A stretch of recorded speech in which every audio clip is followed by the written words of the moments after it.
Hello rainbow TV ఈరోజు ఒక మంచి కథతో మీ ముందుకు వచ్చాను. అదే మహర్షి మూవీ.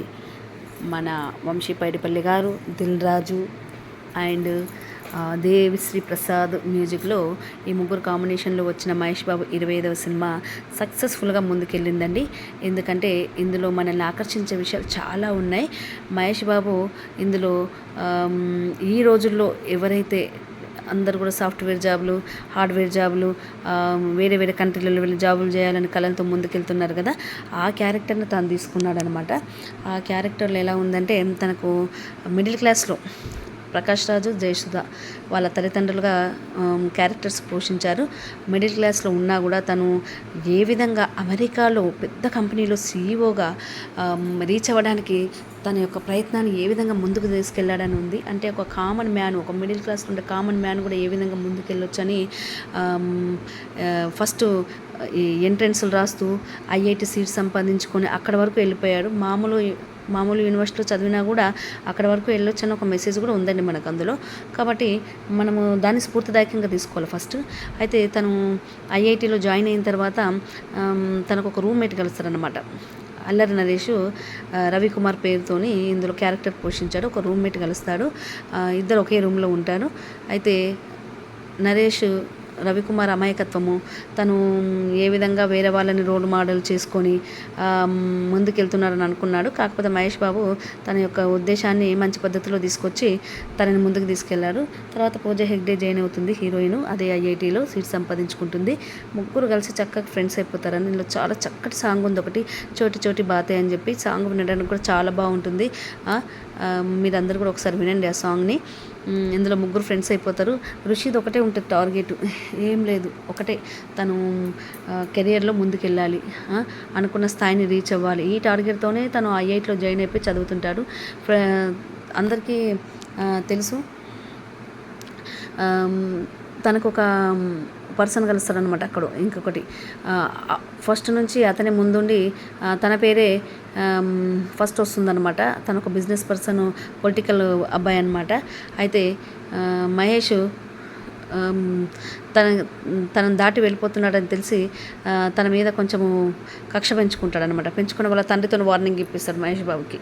మహేష్ బాబు దాన్ని డైజెస్ట్ చేసుకోలేకపోతాడు. డైజెస్ట్ చేసుకోక ఒకటే మాట అంటాడు, దాటాలనుకుంటే ఎవరైనా దాటొచ్చు, చెయ్యాలనుకుంటే ఎవరైనా చెయ్యొచ్చు. కాబట్టి ఆ విధంగా ఆ రూట్లో వెళ్ళాలని చెప్పి తను కూడా ఆ పొలిటీషియన్కి వార్నింగ్ ఇచ్చేసి వెళ్ళిపోతాడనమాట. కాకపోతే ఏంటంటే ఆ కన్నింగ్ ఫెలో, ఆ బిజినెస్ పర్సన్ అబ్బాయి ఏం చేస్తాడంటే, ఈ విధంగా కాదని చెప్పి ఒకసారి అనుకోకుండా ఇంటర్వ్యూస్ వస్తాయన్నమాట. క్యాంపస్ సెలక్షన్స్ వచ్చినప్పుడు అందరినీ ఆల్రెడీ ఆ కన్నింగ్ ఫెలో పొలిటీషియన్ పర్సన్ అబ్బాయి సెలెక్ట్ అయిపోతాడు మంచి ప్యాకేజ్తో. అయితే హ్యాపీగా బయటకు వస్తుంటాడు. కానీ అంతలోనే మహేష్ బాబు కంపెనీ వారికి ఆఫర్ ఇస్తారనమాట. తన యొక్క ప్రాజెక్ట్ని, తను ప్రిపేర్ చేసిన స్క్రిప్ట్ని మరి అక్కడ ముందు పెట్టిన తర్వాత ఆ కంపెనీ వాళ్ళే షాక్ అవుతారనమాట చూసి. అయితే ఈ విషయాన్ని తనకు తెలిసిపోతుంది, ఆ పొలిటీషియన్ కొడుక్కి, అందులో చదివే ఆ పర్సన్కి తెలిసిపోయి ఎలాగైనా సరే 4th ఇయర్ రన్నింగ్లో ఉంది, ఎగ్జామ్స్ ఉంటాయి, ఎగ్జామ్స్ గిట్ ఆన్ అవుతూనే మనము ఆ కెరియర్లో సెట్ అవ్వచ్చు, ఆ ప్యాకేజీకి ఎలిజిబుల్ ఉంటాము కాకపోతే అని అనుకోని ముందు మహేష్ ఋషికుమార్ మీద ఎలాగైనా సరే ఒక నింద వేయాలని అనుకుంటాడనమాట. దానిలో భాగంగా ఏం చేస్తాడంటే పేపర్ లీకేజీ చేసేసి ఆ కేసుని ఋషికుమార్ ర్యాక్ దగ్గర సెట్ చేసి పెట్టేస్తాడు. ఋషికుమార్ ర్యాక్లో పెట్టేస్తాడు అనమాట ఏదో విధంగా. అప్పుడు పోలీస్ ఇన్వెస్టిగేషన్లో ఈ విషయాన్ని తెలుసుకొని ఋషికుమార్ని అక్కడికి పిలుస్తారనమాట.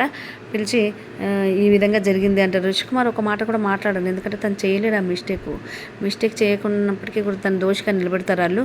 ఆ తర్వాత అంతట్లోపట్నే బయటకు వచ్చేస్తారు ఋషిగా ఆ విషయాన్ని తెలుసుకొని చాలా బాధాకరంగా. తర్వాత ఒక మంచి ప్రొఫెసర్ కూడా వెళ్ళేసి ఋషి గురించి సపోర్ట్ చేస్తూ మాట్లాడతారు అక్కడ. కాకపోతే అక్కడ ప్రూఫ్ ఉంది కదా అని చెప్పి యూనివర్సిటీ డీన్ కూడా అంటాడు. ఎందుకంటే యూనివర్సిటీ డీన్ కూడా కొంచెము ఋషికుమార్ మీద కొంచెము ఒకలాంటి చిన్న పూర్త కక్ష ఉంటుంది. అయితే అంతట్లోపట్నే ప్రొఫెసర్ బయటకు వచ్చి, ఋషి నీదేం తప్పు లేదు, నువ్వు వెళ్ళిపో, నువ్వు నిర్దోషిగా బయటపడ్డట్టే, ఇక నువ్వు నీ కెరియర్లో ముందుకు వెళ్ళిపో అని చెప్పి ఒక మోటివేషనల్ స్పీకింగ్ చేసేసరికంటే ఇక ఋషి ఫాస్ట్గా సంతోషంగా రన్ చేస్తూ వెళ్ళిపోతారనమాట అక్కడ నుంచి. ఇక తన పని ఏదో తను చేసుకుంటాడు, తన ఎగ్జామ్స్ ఏమో చేస్తాడు. ఇక ఎవరిని పట్టించుకోరు, అసలు ఎవరు ఉన్నారు ఎవరు లేదని ఏమీ పట్టించుకోకుండా తన పనిలో తను మునిగిపోయి అమెరికా కంపెనీకి సెలెక్ట్ అయిపోయి అక్కడ సెట్ అయిపోతాడు ఋషి. తర్వాత అతను ఒక పెద్ద సీఈఓ అయిపోయి అక్కడ సక్సెస్ అయిపోయి ఒకసారి సక్సెస్ మీట్ పెడతారనమాట. సక్సెస్ మీట్ పెడితే అందరిని ఇన్వైట్ చేస్తారు, ఈ ప్రొఫెసర్తో పాటు వాళ్ళ ఫ్రెండ్స్ని కూడా ఇన్వైట్ చేస్తారనమాట. అందులో రవి రాడు, పూజ కూడా రాదు. ఎందుకంటే జస్ట్ కొన్ని రోజుల ముందే పూజకి ఏం చేసిండు, అమెరికా వెళ్ళక ముందే నా కెరీర్ గురించి, అంటే ఇద్దరు ఇష్టపడుకుంటారు, తన కెరీర్ గురించి మ్యారేజ్ దూరం పెడుతున్నాను అని చెప్పేసి క్లియర్గా వెళ్ళిపోవడంతో పూజ కూడా తనకు దూరంగా ఉంటుందన్నమాట. ఇంతట్లోపట అందరినీ ఇన్వైట్ చేసుకున్నాడు కదా రిసెప్షన్కి. ప్రొఫెసర్ దగ్గరకు వచ్చి ఈ సక్సెస్ చాలా బాగుంది, ఇంతవరకు ఏదైనా కంగ్రాచులేషన్స్ అంటారు. అంతలోనే రవి విషయం బయటపడగానే ఎందుకు రాలేడన్న విషయాన్ని వేరే ఫ్రెండ్స్ చెప్పబోతూ ఉంటే ప్రొఫెసరు ఉన్న విషయాన్ని చెప్పేస్తారనమాట. రవి ఎందుకు రాలేడో విషయాన్ని చెప్తారనమాట. ఎందుకంటే ఆ రోజు యూనివర్సిటీలో ఏదైతే కీస్ని ర్యాక్లో దొరికిందో అది తన మీద వేసుకున్నాడు రవి. నేనే ఆ పేపర్ లీకేజ్ చేశానని చెప్పి తన మీద వేసుకొని తనే కాలేజీ నుంచి వెళ్ళిపోవాల్సిన పరిస్థితి, యూనివర్సిటీ నుంచి వెళ్ళిపోవాల్సిన పరిస్థితి వచ్చింది. ఇది నువ్వు గమనించలేదు, అందుకే రవి ఎగ్జామ్స్లో కూడా లేరు, ఇక్కడ కూడా రాలేడు, తన ఊరికి వెళ్ళిపోయాడు పాపం, అతని తండ్రి కూడా చనిపోయాడు ఈ బాధతోని అని ఆ విషయం చెప్పగానే మహేష్ బాబు ఒకటేసారి స్టన్ అయిపోతాడు. అరే ఇంత పెద్ద ఇది జరిగిందా నాకు తెలియకుండానే. అయితే నాకు అప్పుడు చిన్నగా హెల్ప్ చేసింది అంటే రవి అయినా, నా ఫ్రెండేనా, అంటే ఇతరులు నా మీద చేయాల్సిన అభియోగం చేశారు, అది బయటపడ్డా అన్న ఆనందంతో అక్కడ నుంచి నా వర్క్ ఏదో నేను చూసుకొని, నా ఎగ్జామ్స్ ఏదో నేను చూసుకొని ఇక్కడ అమెరికాలో సెటిల్ అయిపోయాను. 459 కోట్ల ప్యాకేజీతో నేను ఇక్కడ సెట్ అయిపోయాను.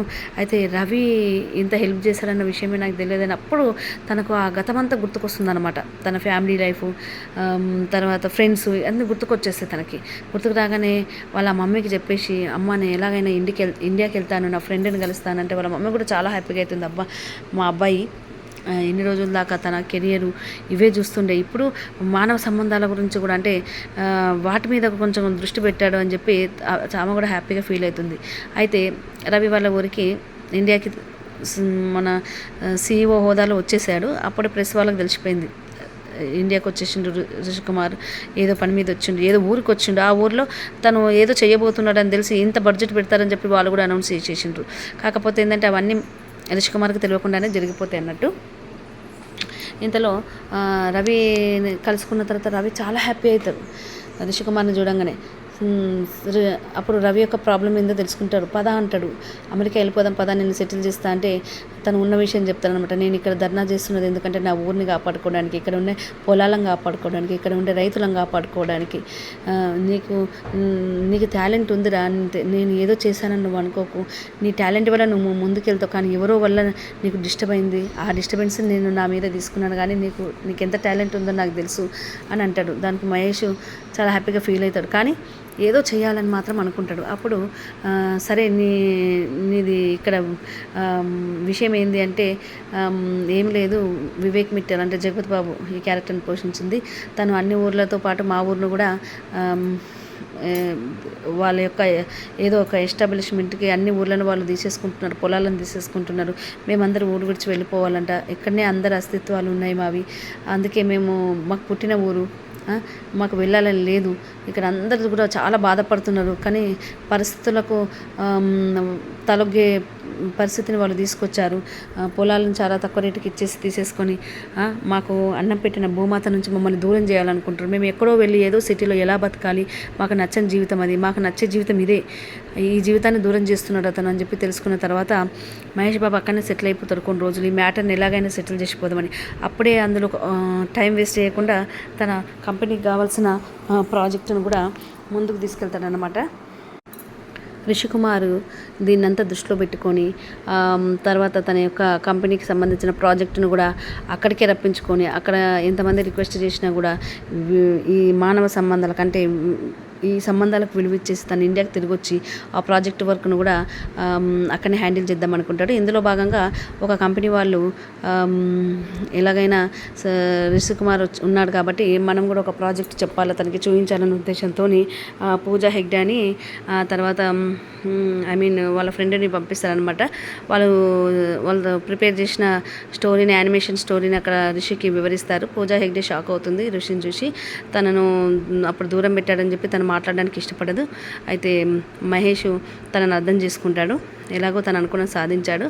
అయితే తనని కన్విన్స్ చేయడానికి ఒకలాంటి సిచ్యువేషన్ క్రియేట్ చేసినప్పటికి కూడా తను కన్విన్స్ కాదు.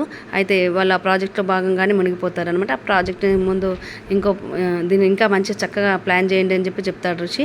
వాళ్ళు కూడా అక్కడనే ఉండిపోవాల్సిన పరిస్థితి అయిపోతుంది.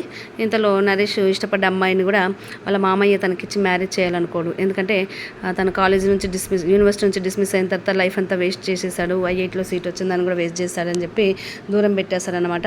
అయితే ఈ విషయం తెలుసుకున్న తన పర్సనల్ విషయాన్ని ముందు సెట్ చేస్తా అని చెప్పి రిషి కుమార్ ఏం చేస్తాడంటే వాళ్ళ మామయ్య అయిన సాయి కుమార్ని మీట్ అయ్యి అసలు విషయాన్ని చెప్తాడనమాట. నేను ఈ స్థాయిలో ఇంత పెద్ద కంపెనీకి సీఈఓగా ఉన్నా అంటే తన యొక్క చిన్న హెల్ప్ కూడా నాకు అప్పుడు తోడ్పాటు జరిగింది అని చెప్పి ఉన్న విషయాన్ని చెప్తారనమాట. దాంతో అతను షాక్ అయిపోతాడు. అమ్మ, నా అల్లుడు ఇంత మంచి పని చేశాడా? అయ్యో, నేను అనవసరంగా ఏ తప్పు చేసి యూనివర్సిటీ నుంచి వచ్చాడో, నిజంగానే తనే తప్పు చేశాడు అని అనుకున్నాను. కాకపోతే ఫ్రెండ్షిప్కి, స్నేహానికి ఇంత విలువిచ్చి ఇంత గొప్ప పని చేశాడు అని చెప్పి తను కూడా కన్విన్స్ అయిపోతాడనమాట. దానివల్ల ఏమవుతుందంటే తన కూతుర్ని తనకిచ్చి చేయడానికి తను ఒప్పుకుంటాడు. అప్పుడు వాళ్ళిద్దరిని కలిపినట్టు అవుతుంది. అప్పుడు రవి అంటాడనమాట, చూడు పూజ, నువ్వు తను మిస్అండర్స్టాండ్ చేసుకుంటున్నావు, చూసావా? మా మామయ్య అస్సలే నన్ను దగ్గర కూడా రానివ్వలేడు. ఋషి మాయ చూసావా? ఋషి వల్ల నాకు తను ఇప్పుడు దగ్గరైంది. అసలు నా లైఫ్ నేను ఒంటరిగా అయిపోయినా అనుకున్నా, కానీ ఇప్పుడు ఋషి వల్ల తను కూడా నాకు నచ్చిన అమ్మాయి కూడా నాకు దగ్గర అయిపోయింది. కాబట్టి ఋషిని నువ్వు మిస్అండర్స్టాండ్ చేసుకోకు అని చెప్పి తను కూడా కన్విన్స్ చేయడానికి ప్రయత్నం చేస్తాడు పూజని రెండో సిచ్యువేషన్లో. అయితే అనుకోకుండా ఏమవుతుందంటే తన స్ట్రైక్లో భాగంగా వేరే ఊరు వాళ్ళు కూడా సపోర్ట్ చేస్తారు ఈ విషయాన్ని. కానీ తర్వాత వాళ్ళు కూడా ఏం చేస్తారంటే ఆ వివేక్ మిట్టల్ మాయలో పడి వాళ్ళ పొలాలను ఇచ్చుకోవడానికి, కొంచెం రేటు పెంచగానే ఆ పొలాలు ఇచ్చుకోవడానికి వాళ్ళు సిద్ధమైపోతారు అనమాట. వాళ్ళు కూడా స్ట్రైక్ను వదిలేసి వెళ్ళిపోతారు. చివరికి తను దాదాపుగా ఊరి వాళ్ళు కొంతమంది సపోర్టర్స్ మాత్రమే ఉంటారు. ఒకరోజు ఏంటంటే ఈ విధంగా అయితే వీళ్ళు వినరు, ఈ ఒక్క ఊరి వల్లనే డిస్టర్బెన్స్ అవుతుందని చెప్పి తను చంపడానికి ప్రయత్నం చేస్తారు రవికుమార్ని, నరేష్ని. అప్పుడు ఈ విషయం తెలుసుకున్న మహేష్ ఆల్రెడీ తనని పొడి చేస్తారనమాట. విషయం తెలుసుకున్న మహేష్ తనని వెళ్ళి కాపాడుతారనమాట. ఆ సమయంలో మహేష్ ఒక్కడే ఉండిపోతాడు. తన ఫ్రెండ్షిప్లో భాగంగా చూడండి, ఎవరు కాపాడలేకపోయినారు ఆ సిచ్యువేషన్, ఎవరు కూడా చూడలేకపోయినారు ఆ సిచ్యువేషన్ని. అందరూ పడుకున్నారు, జరిగిపోతుంది. కానీ ఋషి మాత్రం అక్కడే ఉండి అలర్ట్గా ఉన్నాడు. అతనికి తెలుసు ఏదో జరుగుతుంది. వివేక్ మిట్టల్ దగ్గరికి వెళ్ళి మాట్లాడినప్పటికీ కూడా ఆ సమస్య నుంచి బయటపడలేకపోయిందన్న విషయం తెలుసు. కాబట్టి ఎలాగైనా తన ఫ్రెండ్కు హాని జరుగుతుందని తెలిసి అక్కడే ఉండి తనని సేవ్ చేసి హాస్పిటల్లో జాయిన్ చేస్తే తర్వాత ఈ విషయము పైన గవర్నమెంట్కి తెలిసేసి ఇది మంచిది కాదని చెప్పి విషయాన్ని ఆ కాంట్రాక్ట్ని వాళ్ళు క్యాన్సిల్ చేసేస్తారనమాట వివేక్ మిట్టల్ది. ఇదంతా ఎవరి వల్ల అయింది? మహేష్ బాబు వల్ల. అంటే తను చేసిన చిన్న సహాయం, రిషి కుమార్ తను చేసిన చిన్న సహాయానికి, ఇందులో రవికుమార్ చేసిన చిన్న సహాయానికి ఎక్కడో అమెరికాలో స్థిరపడి కూడా అక్కడికి తిరిగి వచ్చి ఎలాగైనా సరే తన రుణం ఎలా తీర్చుకున్నాడంటే ఈ ఊరితో పాటు చుట్టుపక్కల ఊర్ల వాళ్ళని కూడా ఫ్రీ చేసేసిండనమాట ఆ కన్నింగ్ బిజినెస్ మ్యాన్ నుంచి. చూడండి, ఇక్కడ తను చేసిన చిన్న సాయాన్ని కూడా ఏదో చిన్న డబ్బు ఇచ్చి కూడా ఏదో ఒక రోజు కలిసి కూడా వెళ్ళిపోయే ఫ్రెండ్స్ కూడా ఉంటారు. కానీ అసలైన ఫ్రెండ్షిప్ అంటే మాటల ద్వారా కాదు, తన చర్యల ద్వారా ఎంతో. అతను ఒక్కతనే కాదు, చుట్టుపక్కల ఊర్ల వాళ్ళ రైతులందరినీ కూడా వాళ్ళ పొలాలని, వాళ్ళ అస్తిత్వాలను కాపాడి మహర్షి అయిపోయింది అనమాట. అందుకే ఈ మహర్షి సినిమా చాలా బాగుంది, నాకు చాలా బాగా నచ్చిందండి. ఈ కథ రాసిన వాళ్ళు నిజంగానే చాలా గ్రేట్ రైటర్ అనుకోవాలి మనము. డైరెక్షన్ కూడా చాలా నీట్గా తీశారు, సినిమాను కూడా చాలా నీట్గా తీశారు. ఇందులో ఉండే సాంగ్స్ కూడా చాలా కొన్ని చాలా నీట్గా ఉన్నాయండి. అంటే ఫ్రెండ్షిప్లో వచ్చిన చోటి బాతే అని ఈ విధంగా అసలు ఈ సినిమాని చాలా చక్కగా ముందుకు తీసుకొచ్చిండ్రు. ఒక యూత్‌లో ఉండే ఫైర్‌ని, తర్వాత ఫార్మర్స్‌లో ఇప్పుడు అక్కడ వెళ్ళిన తర్వాత ఆ ఊర్లో ఒక ఫార్మర్‌ని మీట్ అవుతారు. తను ఎక్కడి వరకు వెళ్తారంటే అక్కడ నాట్లు వేసి కలుపు తీసేది కూడా ఆ విషయాన్ని చూసి తను చాలా సంబరపడతాడు. భూమి తల్లి మనల్ని ఏ విధంగా భూమి తల్లికి మనకు కూడా ఏ విధంగా భూమాతకు రిలేషన్ మనకి ఏ విధంగా ఉంది, మట్టితోని కూడా ఏ విధంగా రిలేషన్‌షిప్ ఉంది, ఏ విధంగా సంబంధం ఉంది అనేది ఒక మనిషికి మట్టికి ఉండే రిలేషన్షిప్ కూడా చాలా చక్కగా చూపించారండి ఇందులో. అందుకే సినిమా చాలా బాగుంది. మీరు కూడా వాచ్ చేయండి. ఇందులో ఇటువంటి సినిమాలు యూత్‌కి, తర్వాత సంబంధ బాంధవ్యాలను ఎవరైతే చీప్‌గా చూస్తున్నారో వాళ్ళకి ఇది ఒక మంచి మెసేజ్ లాగా ఉంటుంది ఈ మూవీ. కాబట్టి ఈ మూవీని మీ ముందుకు తీసుకొచ్చినందుకు నాకు చాలా హ్యాపీగా ఉంది. మరో మంచి మూవీతో మళ్ళీ కలుద్దామండి. అంతవరకు సెలవు. బాయ్.